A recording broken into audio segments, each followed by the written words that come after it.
in the past few days, the WNBA world has been set ablaze by one of the wildest rumors to ever circulate the league: the possibility of Caitlin Clark being traded from the Indiana Fever. At first glance, it sounds absolutely insane.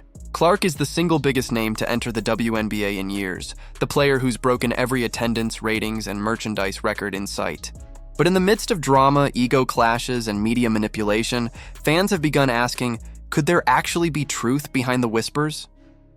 It started when a few basketball insiders hinted at growing friction inside the Indiana Fever locker room. Despite the team's success and surging fan support, there have been rumblings that Clark's spotlight has created tension, not just within her own roster, but across the entire league. Her every move is magnified, every foul she draws dissected, every reaction turned into a viral moment. While many players have celebrated her rise, others, like Angel Reese, have made it clear they see things differently. Reese, who's never been shy about speaking her mind, has repeatedly taken subtle and not-so-subtle shots at Clark since their iconic NCAA clash. But recently her comments have escalated. During a post-game interview, Reese talked about how certain rookies get protected, while others are villainized, a statement many took as a direct dig at Clark. And when a few fans brought up the possibility of Caitlin being unhappy in Indiana, social media exploded. Even sports analysts started weighing in. Some noted that Indiana's coaching staff has struggled to build around Clark's fast-paced style. Others suggested that the league itself may be creating tension by overhyping rivalries to boost viewership. The result? An emotional powder keg where every quote, every play, every gesture turns into a headline. Meanwhile, Angel Reese has thrived in this chaos, embracing her role as the league's unapologetic heel. During one press conference, she smirked and said, "They can trade whoever they want, but the real stars don't run from competition." Fans instantly took it as a swipe at Clark, who at the time had just finished a frustrating loss where referees seemed reluctant to call fouls in her favor. But the story took a shocking twist when a viral YouTube video claimed that Clark's representatives had met with multiple teams about a possible future move, though no credible source ever confirmed it. The video gained millions of views, adding fuel to the fire and forcing both the Fever and the WNBA to address the issue. The Fever's official statement was brief but firm. Caitlin Clark is an essential part of our organization. We are not exploring any trade options.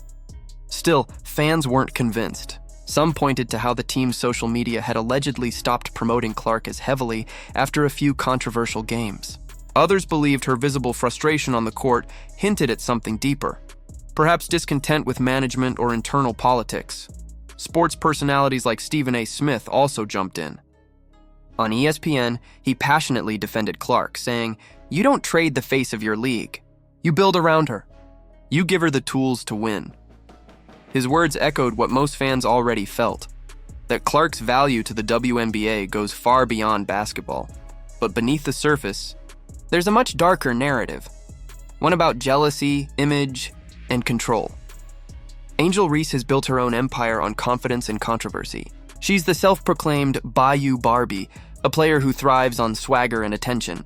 Her rivalry with Clark, both real and media-driven, has become the most compelling storyline in women's sports today.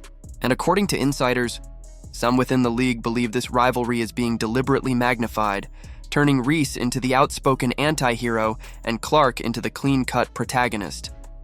But that storyline has real consequences. During several games this season, fans noticed how opponents seemed to target Clark physically, knocking her down or taunting her without much referee intervention. Many saw it as proof that Clark was being treated differently, perhaps even punished for her popularity. In contrast, Angel Reese has often doubled down after such moments, celebrating hard fouls and mocking Clark's reactions on social media. The two have never directly insulted each other publicly, but their body language and press answers tell 1,000 stories. So, when rumors of a trade request appeared, even though it made no contractual sense, fans connected the dots emotionally rather than logically. They saw a young superstar who seemed isolated, a locker room under pressure, and a rival who kept winning the publicity war. Yet those close to Clark insist she's laser-focused on her mission. Her agent reportedly dismissed the rumors entirely, stating, "Caitlin is proud to play for Indiana.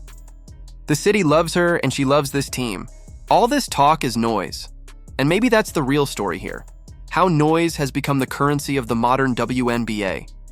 Every viral clip, every stare down, every sideline quote is spun into content. What once were simple competitive moments are now entire narratives about race, privilege, or ego. As one sports columnist put it, Caitlin Clark doesn't need to be traded.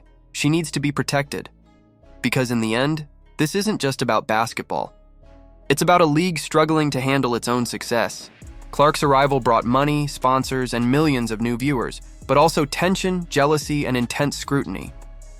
And players like Angel Reese have learned how to weaponize that attention for their own brand, often at Clark's expense. For now, the trade rumor has been officially denied. But the cultural battle between Reese and Clark shows no signs of slowing down. Their rivalry, whether genuine or exaggerated, has transformed the WNBA into must-watch entertainment, a blend of athleticism, drama, and celebrity politics. One thing is certain, Caitlin Clark isn't going anywhere anytime soon. But as long as the league keeps fanning the flames, every hard foul, every stare, and every headline will keep reminding fans that women's basketball has finally entered its reality TV era. And there's no turning back.